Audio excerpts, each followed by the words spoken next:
Esse é o dia a dia nas grandes cidades. Gente que segue para o trabalho, estudo, compromissos, lazer. De trem, metrô, ônibus, carro, táxi, moto, ou mesmo de bicicleta, a pé e até de skate. Esse ir e vir nas cidades é chamado de mobilidade urbana, um direito do cidadão previsto em lei para assegurar transportes públicos ágeis, confortáveis, seguros, com redução de custos ambientais, sociais e econômicos. Mas, no dia a dia, está cada vez mais complicado se locomover nas grandes cidades. E são vários os motivos.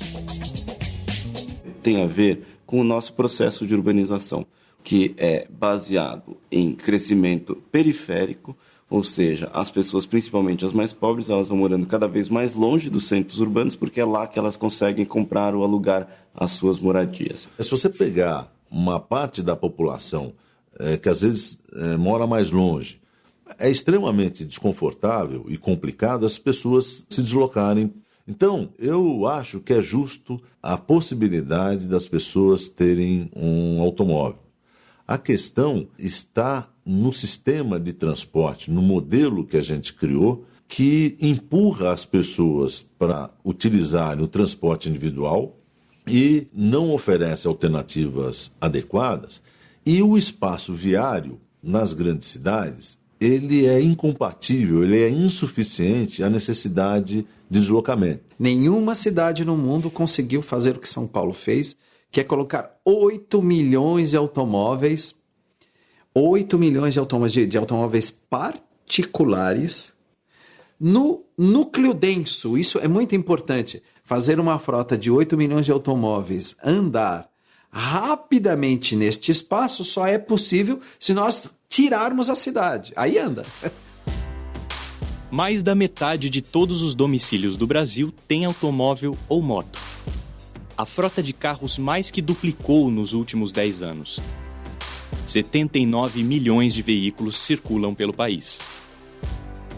Em São Paulo, por exemplo, o excesso de carros nas ruas chega a parar a cidade em horários de pico, o que leva 1/4 da população a gastar mais de 2 horas para ir e voltar do trabalho em transporte coletivo. A gente sempre tem que fazer o planejamento de forma a colocar a habitação próxima da atividade de serviço. Se a gente prover um bom sistema de transporte, seja por ônibus, seja por metrô, seja por trem, a gente está tirando a competitividade do espaço no sistema viário e está dando uso coletivo. A falta de mobilidade urbana traz prejuízos para a saúde, economia e o meio ambiente. Causa estresse, pouca qualidade de vida, consumo excessivo de combustíveis e aumenta a poluição nas cidades. Até algum tempo atrás, os mais pobres andavam de transporte coletivo e os mais ricos andavam de transporte individual.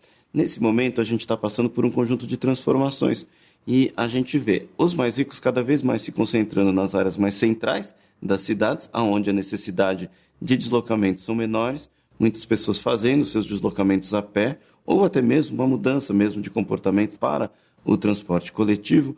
Ou seja, os mais pobres continuam morando longe e mesmo quando eles estão de carro, agora eles estão sofrendo muito mais por conta dos congestionamentos. Automóveis versus carência de políticas públicas de transporte. Um desafio que exige cada vez mais políticas governamentais, planejamento, investimentos públicos e iniciativas da própria sociedade. O próprio ônibus tem que ser repensado. Podemos ter ônibus maiores ou ônibus menores, dependendo de onde circulam, mas ele tem que ter um sistema garantido de espaço para usar. Nós temos que criar áreas onde anda só ônibus, anda só micro-ônibus. Curitiba, capital do Paraná, foi pioneira na criação e implantação do transporte coletivo rápido.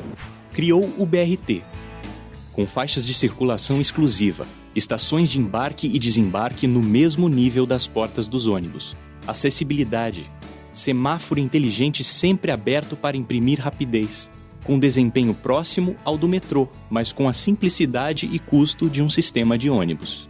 O que você acha do transporte público daqui de Curitiba? Eu acho muito bom. Acho que dá para deixar o carro em casa e fazer e usar o transporte coletivo. Dá sim.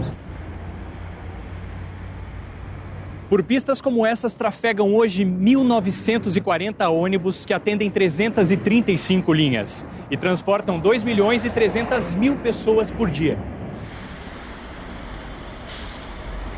O sistema de transporte coletivo funciona bem. É lógico que ele tem seus desafios. Algumas cidades têm usado o BRT como uma solução única e, na realidade, o nosso entendimento é que o BRT tem que ser uma solução combinada com o sistema viário e com o uso do solo. Quando a gente fala em uso do solo, todos os eixos do BRT, todos os eixos do transporte coletivo principais, permitem um padrão construtivo diferenciado, ou seja, você tem condições de ter edifícios mais altos, por exemplo. Para você ter residência, para você ter comércio, serviços de uma forma geral, isso significa que as pessoas vão precisar se deslocar menos para ir trabalhar, para morar, para estudar. E, em compensação, as demandas por transporte coletivo, ficam concentradas aonde efetivamente ele é necessário. O BRT também foi implantado em outras capitais do Brasil: Rio de Janeiro, Belo Horizonte, Recife, Fortaleza e Brasília. E ganhou o mundo. Hoje circula em países como os Estados Unidos, Alemanha, França, Japão, África do Sul. E quando se fala em mobilidade mundial, o metrô surge como um dos mais eficientes meios de transporte, presente em grandes redes de importantes cidades como Xangai, Pequim, Nova York, Londres. No Brasil, o metrô só chegou 100 anos depois da Europa e funciona com uma rede bem menor.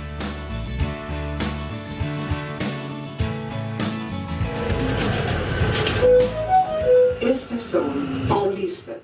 Implantação de equipamentos de transporte de massa, como trens urbanos e metrô, ela é caríssima e ela é muito demorada. Desta forma, ela só deve ser pensada em grandes cidades. Mesmo estas grandes cidades, elas precisam construir redes de metrô que são articuladas com transporte de média capacidade e transporte limpo, como é o caso das ciclovias.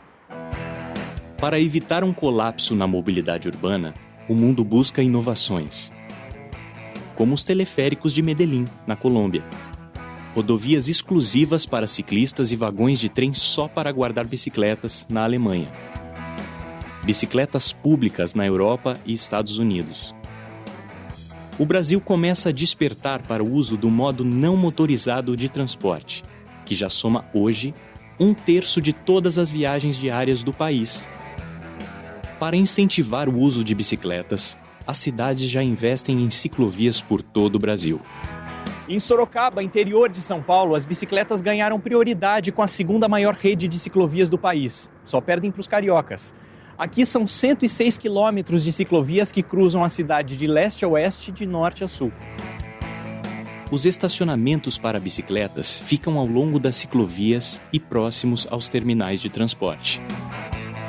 O Guilherme tem carro, mas só usa a bicicleta para ir para o trabalho. E a gente pode te acompanhar até o seu trabalho para ver como é que é esse trajeto? Com certeza. Então vamos lá. Vamos lá. E há quanto tempo você usa a bicicleta como meio de transporte? Médio de 5 anos. Uma qualidade de vida melhor que a pessoa acostuma com o ritmo e não consegue ficar sem.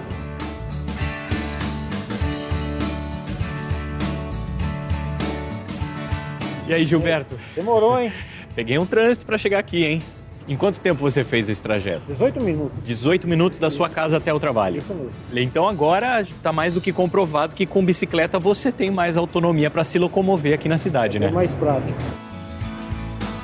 As empresas também começam a incentivar boas práticas para ajudar a mobilidade urbana. Realizam reuniões à distância, flexibilizam os horários de entrada e saída, estimulam caronas e fretam ônibus para transporte de seus funcionários. Diante de tudo que vimos, há caminhos para melhorar a mobilidade urbana, planejar melhor a cidade, privilegiar o transporte público, criar políticas de transporte sustentáveis e eficientes, gerenciar o ir e vir na cidade com foco na qualidade de vida das pessoas, como deve ser.